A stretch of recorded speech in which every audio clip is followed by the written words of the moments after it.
ದರ್ಶಿನಿ ನಾನು ಹೇಳಿದೀನಿ face reveal ಆದ್ರೆ ನನ್ನ ಅಸ ಅಲ್ಲ. ರಿವೀಲ್ ಮಾಡು 200 ಕಂಪ್ಲೀಟ್ ಆಗದೆ ಇರ್ಲಿ ಅವಾಗ ಐತೆ. ಅಲ್ಲ ಕಣೆ ದರ್ಶಿನಿ, RXL ಕಾಲೇಜ್ ಬಿಟ್ಕೊಡ್ತೀನಿ ಅಂದ್ರೆ ಬೇಡ ಅಂತೀಯಲ್ಲೇ. ಎಷ್ಟ್ ಜನ ಫಾಲೋ ಬರ್ತಾರೆ ಗೊತ್ತಾ ನಿಂಗೆ?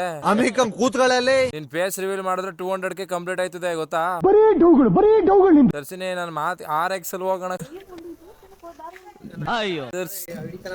ಅಪ್ಪ ನಾನಂತೂ ಮಿಸ್ ಮಾಡಲ್ಲ ಕಣಪ್ಪ. ನಾನು ಹಿಂದೆ ಬತ್ತೀನಿ, ನಾನು ಹಿಂದಗಡೆ ನಾನು ನಾರ್ಮಲ್ ಆಗಿ ನಾನು ಪಾಡ ನಾನು ಹೋಯ್ತೀನಿ, ನಾನು ವಿಡಿಯೋ ಹಾಕ್ತೀನಿ ಮಮ್ಮಿ. ನಾನು ಯಾರನ್ನೂ ಕೇಳಲ್ಲ, ಹೇಳಿದೀನಿ ಈಗಲೇ. ಓಕೆನಾ? ನಾನು ಬಾಯ್ ಬಿಟ್ಟು ಹೇಳ್ದೆ ಫೇಸ್ ರಿವೀಲ್ ಮಾಡೋದ್ ಬೇಡ, ಫುಲ್ ಬಿಲ್ಡಪ್ ಅಲ್ಲಿ ಫೇಸ್ ರಿವೀಲ್ ಮಾಡೋಣ ಅಂತ. ನೀ ಕೇಳ್ತಾ ಇಲ್ಲ. ಆ ಕಡೆ ತಿರ್ಕಂದ್ರು ಅಷ್ಟೇ, ಗಾಡಿ ಮುರ್ದಾಕಿದ್ರು ಅಷ್ಟೇ. ಯಾರು ಎದ್ರಕಂದ್? ನೀನ್ ಎದ್ರಕತ್ತೀಯ? ದರ್ಶಿನಿ RXL ಬಾರ ದರ್ಶಿನಿ, ನನ್ ಮಾತಾ ಕೇಳೆ. ರುಕೋ ಜರ ಬಿಡು, ನಂಗೇನು ಇರು ಒಂದ್ ನಿಮಿಷ, ನಾನ್ ತಕ ಬತ್ತೀನಿ. ಬಾಯ್ ಮಮ್ಮಿ. ಆ ಕಡೆನೇ ತಿರುಗಿ ಕುತ್ಕೊಂಡು ತಿರ್ಗನೇ ಇಲ್ವಾ? ಇಲ್ಲ, ನನ್ ಕ್ಯಾಮ್ರಾ ನನ್ ದುಡ್ಡು ನನ್ನ ಇಷ್ಟ. ನೀನ್ ಯಾರು ಅಲ್ಲಿ ಕುತ್ಕೊಂಡ್ರು? ಇಲ್ಲಿ ಕುತ್ಕೊಂಡ್ರೆ ಕಾಣಿಸ್ತಿದ್ದ ಇಲ್ಲ.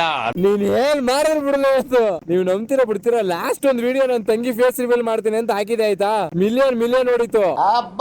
ಲ್ಯಾಟ್ರಿ ಮನೇಲಿ ಎಡಿಟ್ ಮಾಡ್ಬೇಕಾರೆ ಜಗಳ ಆಡ್ಬಿಟ್ಟು ಅದ್ ಹಾಕ್ಸ್ಲಿಲ್ಲ ನನ್ ಕೈಲಿ. ಈ ಸಲ ಅಂತೂ ಮಿಸ್ಸೇ ಮಾಡಲ್ಲ.